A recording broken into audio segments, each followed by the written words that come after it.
You're watching the Sunbeam Alpine Channel, and here we are in Oily Puddle's garage. Today we're going to be talking about carburettors, or more specifically, the Club Weber Carburettor and curved manifold that is sold by Alpine Innovations in the UK. We have no connection with Alpine Innovations, and we paid full list price for every one of the carburettors that we've bought from them. But we are very satisfied customers. I'm going to take you through some specifics on this car and show you various bits of actual data, because there's a lot of rubbish spoken on the internet. There's a lot of people say things without actually knowing the facts. Well, we've had these carburetors running on Alpines for several years now, and what we tell you is true. The Club Weber Carburettor with the curved inlet manifold and the forced air induction is not cheap. But this is a really high quality piece of kit. When people say this transforms the way the Alpine runs, they're telling the truth. It completely changes the car. Roots themselves were never happy with the carburation on the Alpine. They changed the carburetors multiple times using Zeniths or Solex, eventually ending up with the twin Strombergs on the Series 5. But none of those carburetors are as good as the twin-choked Weber. But to get the most out of the twin-choked Weber, you must have the curved manifold. I've heard people say just putting a twin-choke Weber onto the standard inlet manifold will give the same result. It won't, and any trip to a rolling road will prove that. If you fit a Weber twin-choke carburettor to a standard Roots log manifold, you will get some improvement in both performance and economy. People have done this for many years, but it's not comparable to using the curved manifold. The problem with the log manifold is that two of the cylinders have a tortuous flow for the air-fuel mixture to get from carburettor to combustion chamber.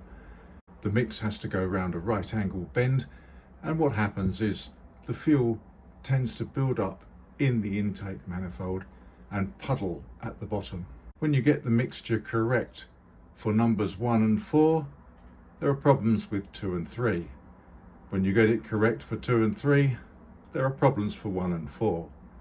Everything is very much a compromise when you use the log manifold.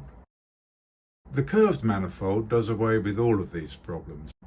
The air-fuel mix has a nice, smooth flow from carburettor to combustion chamber, and all get a fair share of the mix. Roots themselves were aware of the problem with puddling fuel inside the inlet manifold and fitted various drains to get this fuel away. But draining petrol over the top of a hot exhaust system is not the cleverest idea. The Club Weber kit is very comprehensive. It comes with all of the necessary fittings, and these are all high quality.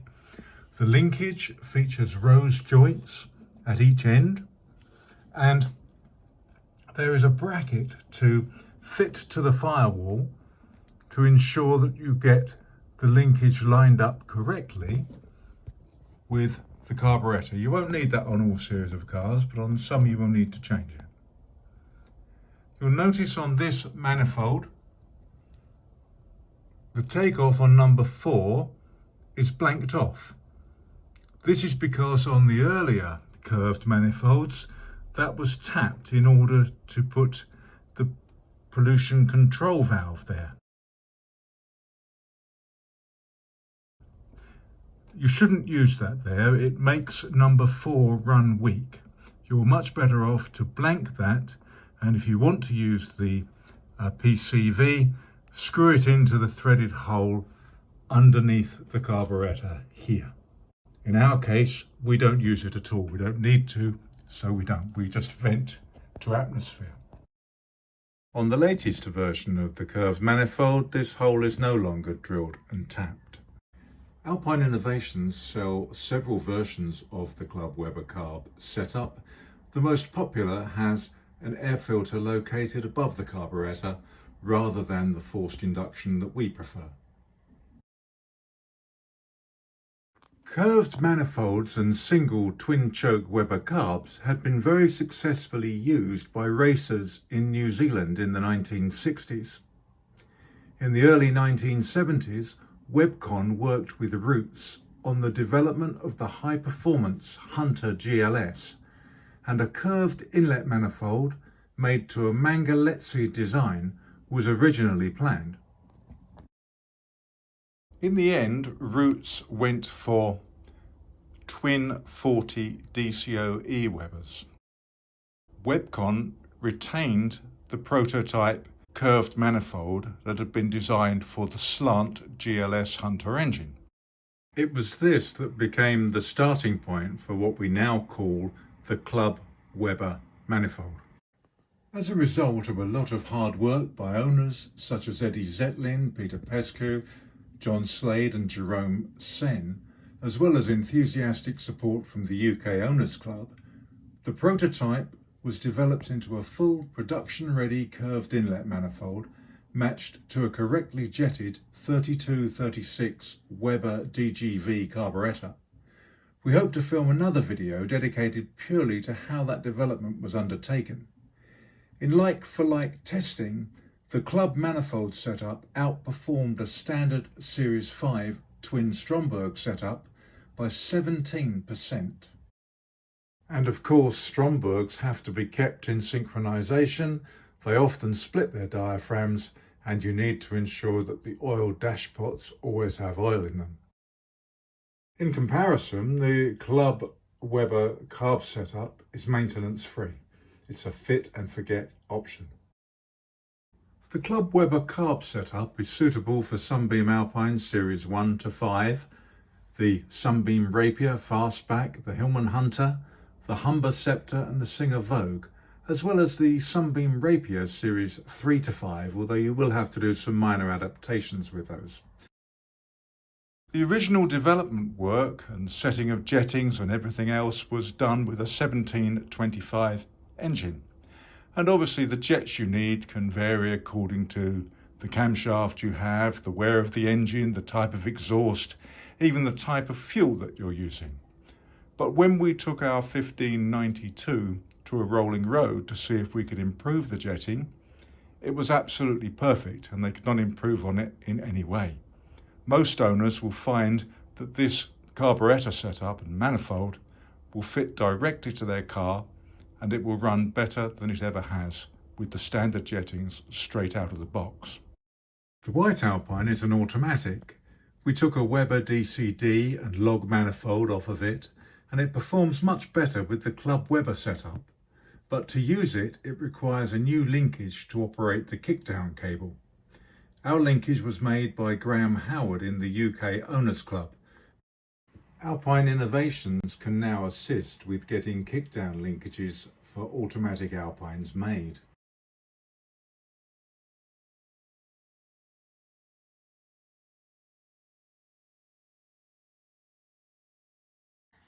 The white automatic previously won the High Mileage Award from the UK Owners Club for covering more miles in a year than any other Alpine, covering over 15,000 miles in a 12-month period.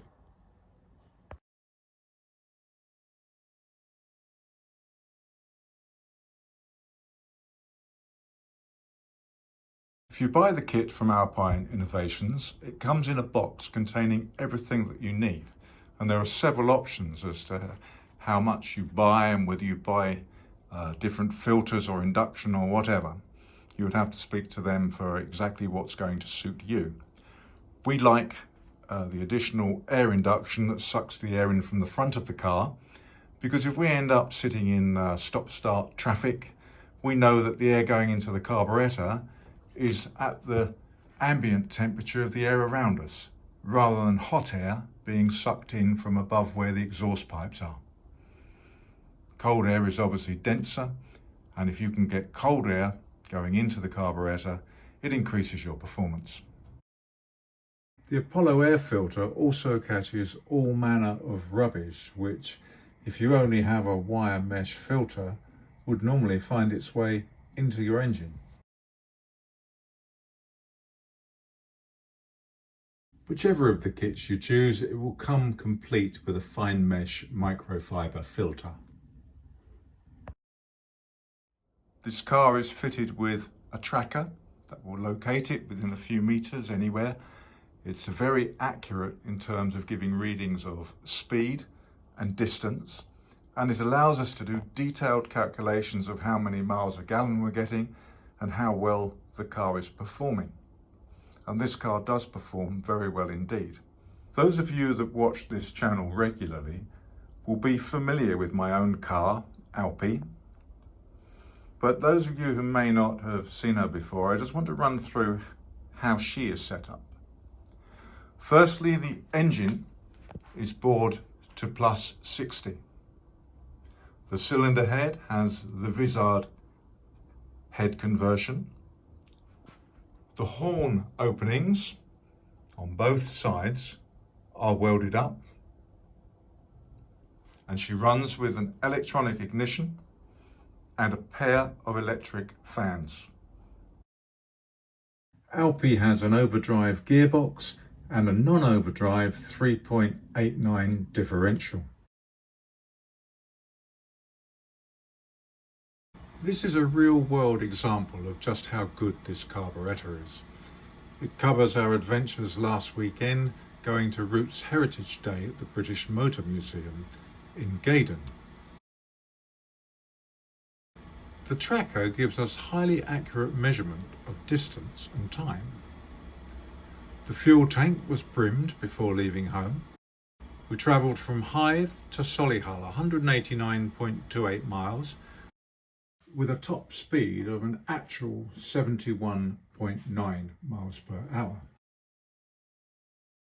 Following day we travelled from Solihull to Gaydon, then home to Hythe, 193.35 miles, a top speed of an actual 68 miles per hour.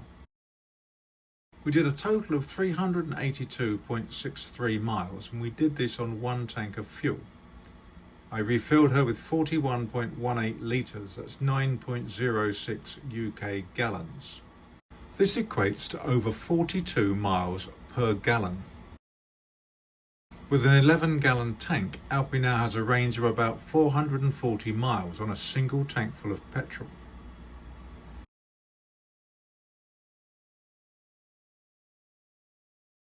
It's the second time that we've returned over 40 miles a gallon. I was the only person in the car, it was lightly loaded, and I was just loping along with about 70 to 75 showing on the speedo, barely changed gear. And that's not really how you drive an Alpine. If you want economy, buy a smart car. The Club Weber Carb setup is about increasing performance. It's not about improving economy. The fact that it does improve the economy so much is just a happy bonus.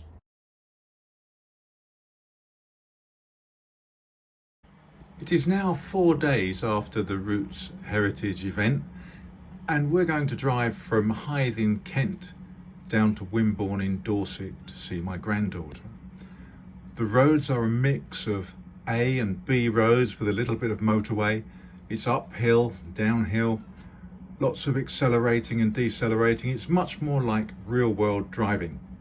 Usually when we do this trip, it's just over 300 miles there and back, and we return somewhere in the mid-30s miles per gallon wise. We're going to measure it accurately today and give you a real-world example of what this carburettor will do. The tracker showed we did a total distance of 338.58 miles. Top speed was an actual 75 miles per hour, and the speedo would have been showing more at that time. When we refueled at the end of the day, we put 42.29 litres into Alpi. That's equivalent to 9.302 gallons. And that means we returned 36.39 miles per gallon. That's UK gallons. And that's about typical. When we drive the car as it should be driven, 36 miles a gallon is what we expect to get. With this type of economy in real-world driving, you can see how quickly the Club Weber Carburettor will actually pay for itself. Alpi is used all year round, even during the COVID-19 lockdown when she was used to deliver medicines. During the month of July 2022, Alpi drove a total of 1,344.59 miles. 2 long journeys cover about half of that. The rest was local journeys, shopping, going out, etc.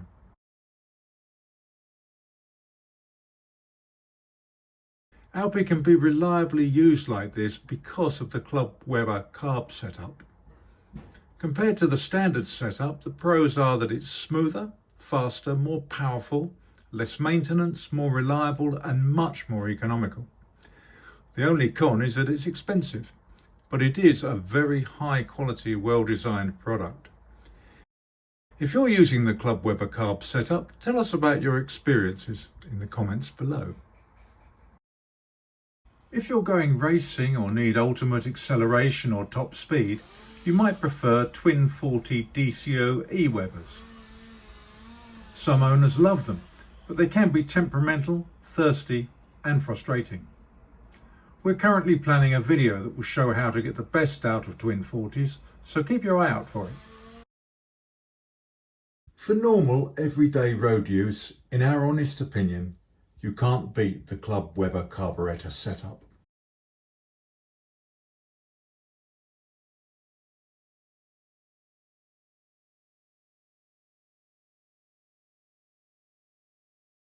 This is a Sunbeam Alpine Channel. Please like our videos and subscribe. The channel is run to benefit all Alpine owners. Thank you for watching.